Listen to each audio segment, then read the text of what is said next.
Thanks for listening to the Tech Tools for Teachers podcast, where each week we talk about a free piece or two of technology that you can use in your classroom.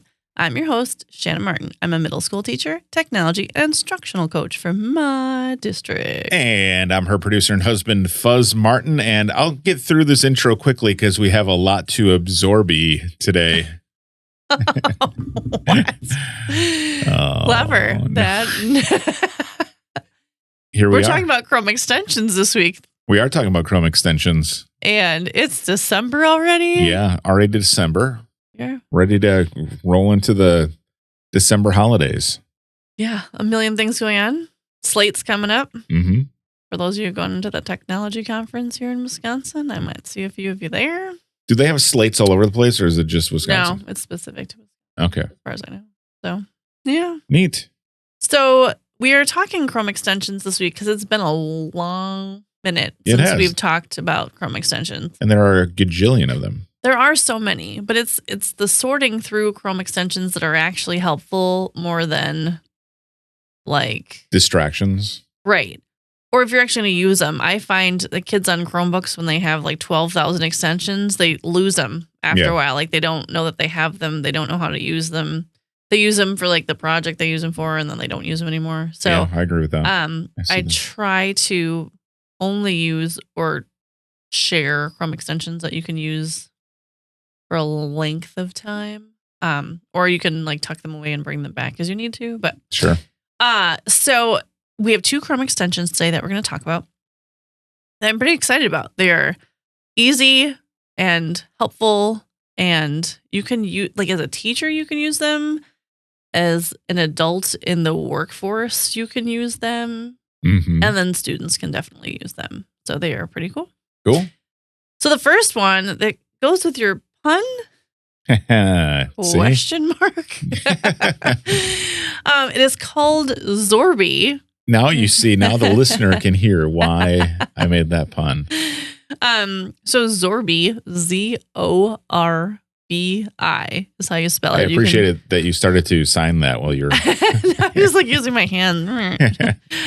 So Zorbi is a really cool extension that allows you to create flashcards directly from the screen that you're working on. Okay. Does that make sense? Sure. So like let's say your students are researching animals and they pull up a National Geographic Kids.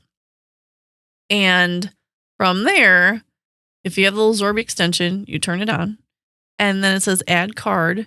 And then you can choose the deck that you're working from. So you can pre-create your decks and then you can choose what question you want to put in. So like, I want to know about the American crow, or like, how big can the American crow get? Okay. Then it gives you the back of the card, quote unquote. Mm-hmm. You type in the definition and then you can assign it to your topic if you haven't already. And then you click add card and then it creates the card in your little card deck, which is pretty cool. And so you can create cards while you're researching and just add the information you need. So you don't have to flip back and forth between different screens and you don't have to handwrite them, and you can pull information directly from what you're working on and create flashcards, which is awesome and super easy to use. And the extension just makes it all pretty and nice for you. You also have other options with Zorbi. So you can create flashcards right off the screen. So it pulls up a little like side screen on the right-hand side that you just type in and create your cards. You can also, once you have to create a Zorbi account to be able to do this with anything for it to save. You can just go from the extension, you can click on it and it takes you to the Zorbi screen. And there you can create. Oh, man. Wow. I apologize. Here I was playing with Zorbi and apparently using their starter deck, they had some music installed and I got rickrolled. That's fun. So here we go. So Zorbi also has starter decks. So they have information pre-created in decks for you to practice with or to learn from. And they have deck sharing where you can share flashcards with other people if you choose to. Like if you want students to be able to share them with each other, you can. They also have all of the answers. Like if you accidentally do something, how do you fix it? You can review your cards every few seconds. So it gives you like little tips on how to study as well. Mm-hmm. And so on the site, you have the decks that you've pre-created or the decks that you've created from the extension. And it all gets housed in one place, which is kind of nice. So you can be taking notes and then add, if you're reading an article, your kids are researching something or like new vocabulary words, they can add their own little Zorbi flashcards in there. And then once they're using them, then you can go back into the Zorbi site that houses all of your stuff. And from there, then all of your decks are stored along with decks that you were working on before. Sure, yeah. So you have everything in one place, which is really cool. And then if you click the Explore button, they have pre-created flashcards for all kinds of languages, which is awesome. So they have like Spanish vocabulary, French vocabulary, Chinese vocabulary. They have the basics of sign language. They have the 50 states. They have all kinds of different Zorbi team created flashcard decks, which is pretty cool. Like you have access to that too. And then they have like, they're adding as they go and they'll say like coming soon. So that's kind of neat that they have their own flashcard decks to share with you as well. Agreed. And if you want to, you can in the Zorbi app, so it's zorbi.app/decks. So you can work in this space if you don't just want to have the extension open on your computer. And you can color code them and you can create, and this is with the free version. You can upgrade to the pro version and then they add other things in there if you want to become a pro. So there's all kinds of cool ways to use Zorbi, but I just like that you can have these flashcard decks then and you can start studying and you can choose your study session time. So if you're like, hey, I want to study, you can choose to click 5 minutes, 10 minutes, 20 minutes, all cards that I need in my deck, and you can like time yourself out, which is kind of nice too. So you have those options as well. I like when you use it, one, not when it plays, never going to give you up, but you select, I couldn't do it, it was okay, or it was easy. So then when you get through the deck, it shuffles back and gives you the ones that you need help with the most. Mm-hmm. And then in this version, and I was just playing with the other deck, like the Spanish deck, for instance. And I don't know if this is available for you to do if you don't have premium, but it gives you the pronunciation of the words in an audio format. So it does at least in the decks that you can, the example decks that they have. So very cool. Yeah. You also have the option too, if you're creating a deck, that you can upload a document or upload a PDF and then work from that too. So it doesn't necessarily have to be a web page. You can work from other documents that you have as well if you're going to create flashcards from them. Yeah. Which is kind of cool. So here's a thought. You could make a PDF of your vocabulary sheet that you're working on with your students and then upload that vocabulary sheet as a PDF and turn it into flashcards that you can use in your classroom in front of the whole class. There you go. Boom. Look at that. I'm creating lesson plans right now. Yay, you. And go get my teaching degree, finally.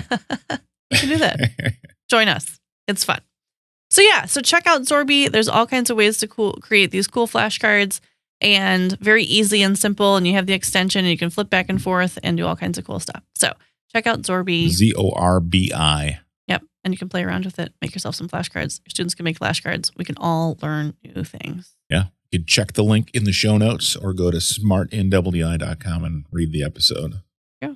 Ta-da. Boom. So the second Chrome extension we have today is fabulous. And what's funny is I was clicking on it and you're like, what is it? Yeah. I'm like, look what it does. Look what it does. You need this. You need this extension. As a sufferer of ADHD, as you all who have listened to the show, when I go down a wormhole, yes, you know. That's fine. So the second Chrome extension we're talking about is called Postlight Reader. Postlight Reader. And it's fabulous. Why is it fabulous, Shanna? So Postlight Reader is this cute little rocket ship, and it makes your life so much. All you have to do is put this extension on, And then when you open an article, click the rocket ship and everything goes away. It turns the page blank? No, it takes away all of the stuff. Like if I pull up an article, we're going to stick with Nat Geo Kids because I have it open. Kids, National Geographic, we've talked about before. Yep.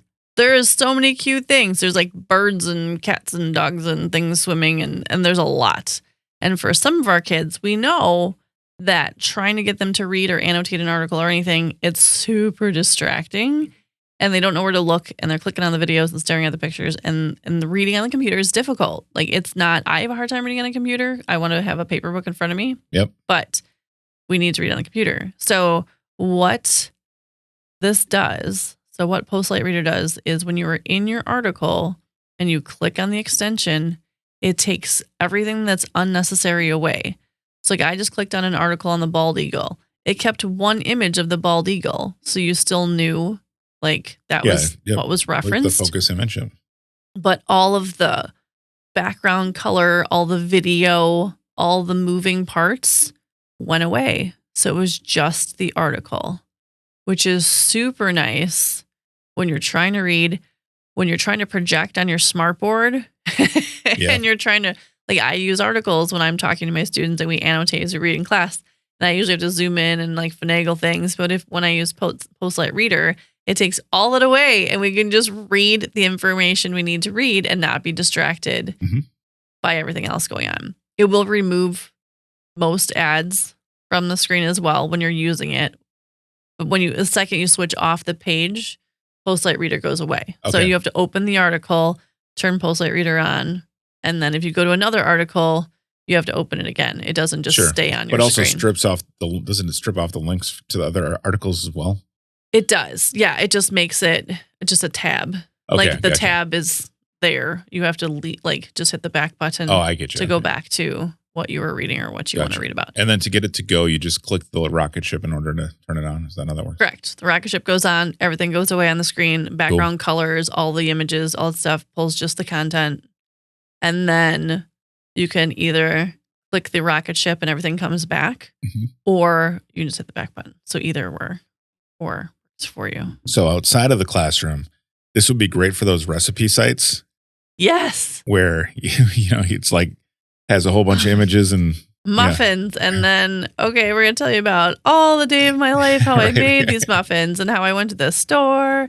And then I went to muffin college and learned how to make muffins. And that's where I met the love of my life. And do you want the recipe? Because it's like all the way down at the bottom. Yeah.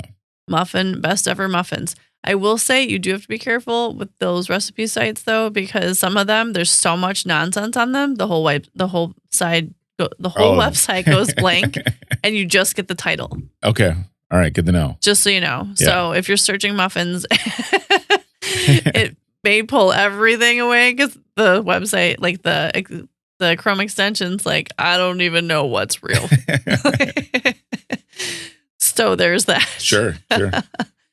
Now, in your classroom, you would have to encourage the students who are getting distracted to install that and then also to use it, right? Yes. I would say a lot of times there's certain extensions that as a class, we just all put them on together. Like, all right, today we're like Google Read and Write. Yep. Everybody has it. It's just kind of like the expectation. You don't, like, no one's forced to use it, but it's there to encourage kids to use it so everyone has it. I know some elementary teachers do the same thing in our school where everybody has certain extensions, like there's 3 or 4 of them that every kid has, but then other kids can put them on, like with teachers' permission can have them put on and stuff like that. So it kind of depends on your district and what you allow. But Postlight Reader is fantastic to focus things so that way you can read them and it gets all the clutter away. And yeah. So basically, and like on their side too, it like sends to the Kindle functionality. So it's like just to read what you need to read. Gotcha. Awesome. Yeah, that's perfect. So you get that from the Chrome extension store. Correct. And go to Postlight one-word reader. There you go. Today.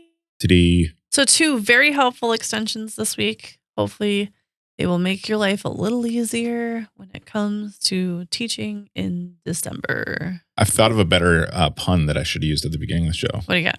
I should have said that I'm Fuzz Martin. I'm producer, husband, and just an extension of your knowledge. That's clever. But yeah, here we go. Okay. Here we are. 2 puns for the price of 1 today. Yay, it's a good week. Thanks for tuning in. This has been the Tech Tools for Teachers podcast. If you ever have any questions, you can find me on Twitter at SmartNWI. And if you want to get more information on the links to the technology discussed in this episode, visit smartnwi.com, or you can find me on Facebook. If you'd like to support the show, please consider buying me a coffee or two. Visit buymeacoffee.com/smartnwi or visit smartnwi.com and click on that cute little purple coffee cup. Your donations help keep this show going.